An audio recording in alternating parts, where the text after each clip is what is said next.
Thank you.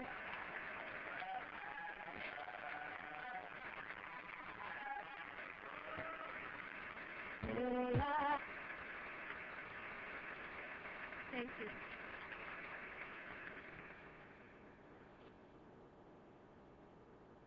Thank you, Kathy and Ryan, and thank you, Eliza.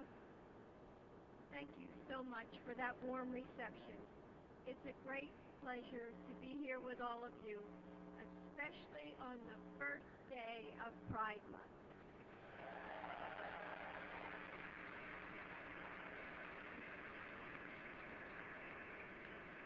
I'm particularly happy to join you because, like the founder of GLSEN, I am an educator.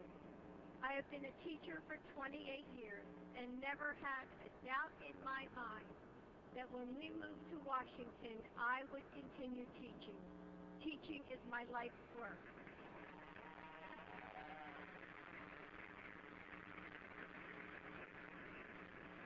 When people ask me what I like about it, the answer is simple.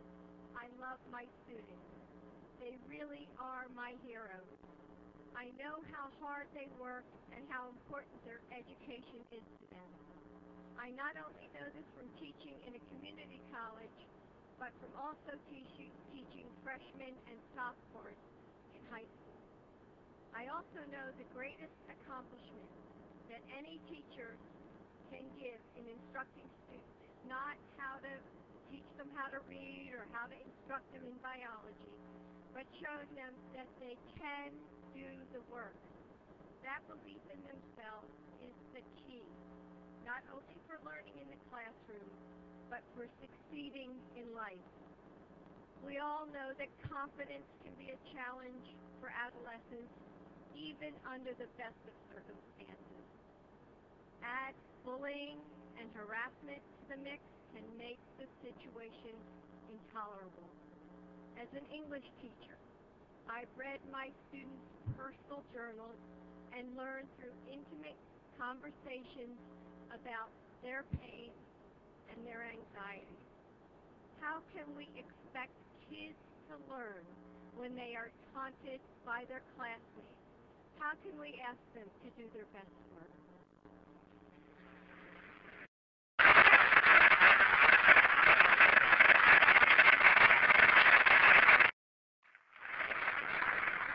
We know the horrible price of the failure to confront a hostile school climate where bullying and harassment can be daily occurrences.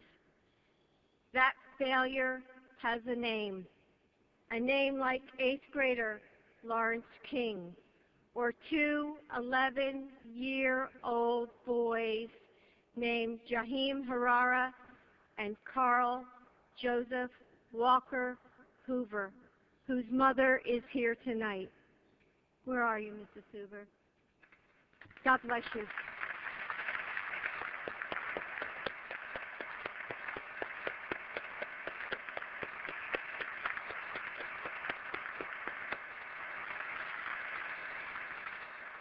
I want to thank the staff of GLSEN for their hard work on this issue and those members of the education community, teachers and administrators alike, who are united in this goal.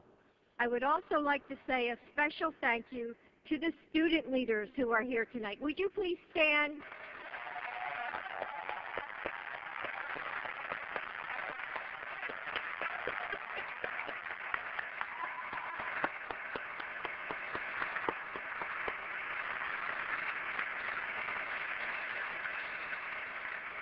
As Margaret Mead once said, quote, "Never doubt that a small group of thoughtful, committed citizens can change the world," end quote.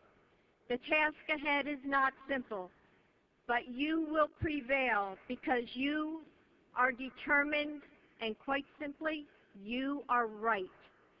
Change is not easy, especially when it comes to ending bigotry and fear, but I am confident that together we will succeed. That is why I am proud to tell you that the Obama-Biden administration shares your commitment to making sure that every student has a safe school. Each child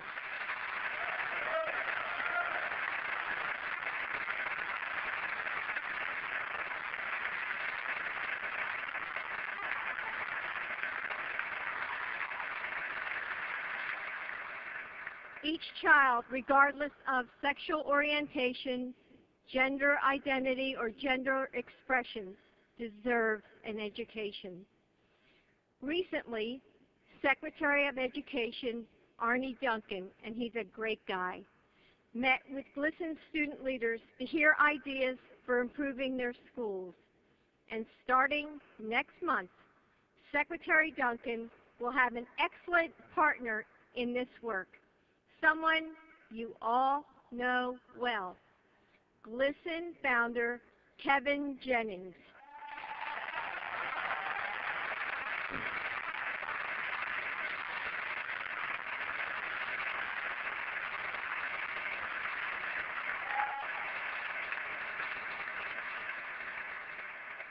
Kevin will become the new Assistant Deputy Secretary of Education and will head our Safe and Drug-Free Schools program.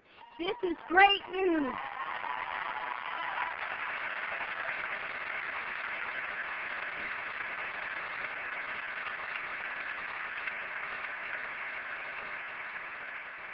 I want to thank GLSEN for your pioneering work on safe schools. Your research has shown the extent of bullying and harassment, and your training programs have shown that there are ways that we can make things better. None of us can stand by and let bigotry go unchallenged. We have a responsibility to create an America where all students, gay, straight, lesbian, bisexual, or transgender, have access to quality education in a safe school environment. Our children deserve no less. Thank you.